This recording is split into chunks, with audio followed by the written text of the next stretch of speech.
I want to, just before I ask you another question, I want to talk about what you just mentioned about misinformation.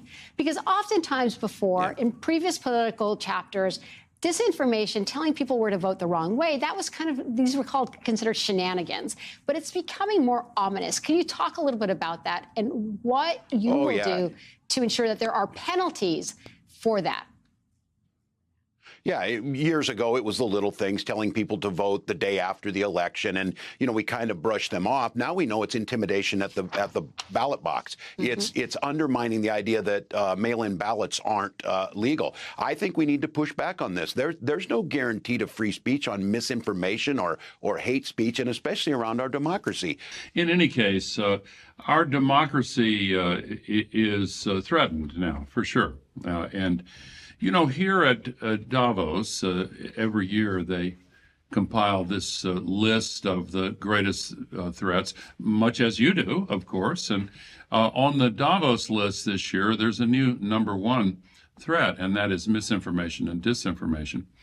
And I think that's intimately connected to the threat we now face in American democracy. These algorithms that suck people down proverbial rabbit holes. At the bottom of the rabbit hole, that's where the echo chamber is. And people who dwell long enough in the echo chamber become vulnerable to a new kind of AI, not artificial intelligence, artificial insanity. And it is weaponized by those who are inculcating the delusions. And you get QAnon and climate denial and election deniers, and that is a very serious threat to our ability to govern ourselves. But the misinformation and disinformation goes hand in hand with the dictator wannabes who want to overturn the authority of knowledge and put their will in the driver's seat. If we don't have facts, it's hard to have democracy. Correct.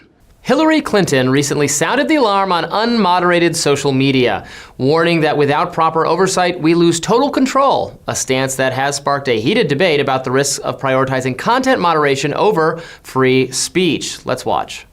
We should be, in my view, repealing something called Section 230, which gave, platforms on the internet immunity because they were thought to be just pass-throughs, that they shouldn't be judged for the content that is posted.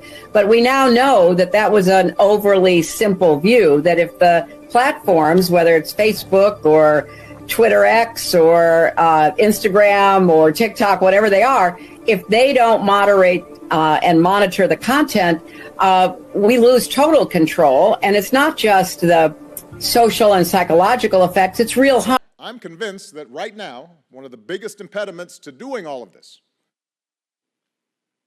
indeed, one of the biggest reasons for democracy's weakening, is the profound change that's taken place in how we communicate and consume information.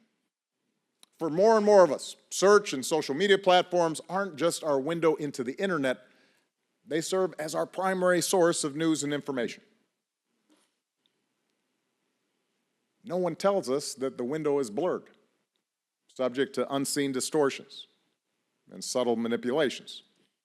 All we see is a constant feed of content where useful, factual information and happy diversions and cat videos flow alongside lies, conspiracy theories, junk science, quackery, white supremacist, racist tracts, misogynist screeds. And over time, we lose our capacity to distinguish between fact, opinion, and wholesale fiction. Tech platforms need to accept that they play a unique role in how we, as a people, and people around the world, are consuming information, and that their decisions have an impact on every aspect of society. With that power comes accountability. And in democracies like ours, at least, the need for some democratic oversight. As citizens, we have to take it upon ourselves to become better consumers of news, looking at sources, thinking before we share, and teaching our kids to become critical thinkers who know how to evaluate sources and separate opinion from fact. TV is a tool. The internet is a tool. Social media is a tool. At the end of the day, tools don't control us. We control them, and we can remake them. It's up to each of us to decide what we value and then use the tools we've been given to advance those values. And I believe we should use every tool at our disposal to secure our greatest gift: a government of, by, for the people, for generations to come.